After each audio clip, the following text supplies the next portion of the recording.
انا مستني الفرص الكبيره، بس انا ما بتجيليش الفرص الكبيره، انا بيجيلي لحد دلوقتي. يعني قبل كده كان مثلا يجيلي فرص وهميه واشوف انها مش في مصلحتي، فتضيعني، تتوهني عن طريقي، تشتتني.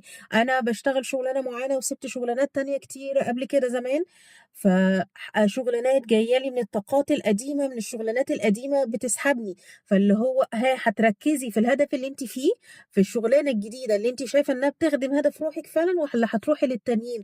هل انت واثقه ان الحاجه دي هي اللي هتجيب لك فلوس، هتجيب لك مثلا شهره، هتجيب على حسب بقى انت الهدف بتاعك ايه؟ ولا هتروح للقدام علشان هيجيبوا لك فلوس اسرع، هيجيبوا لك شغل شهره اسرع، بس ما بيخدموش هدف روحك، ما بيملكش من جوه. آه مثلا ممكن تكون محتاج ان انت تدوس اكتر في الحاجة الجديدة علشان تجيب لك بعد كده الحاجة اللي انت مستنيها.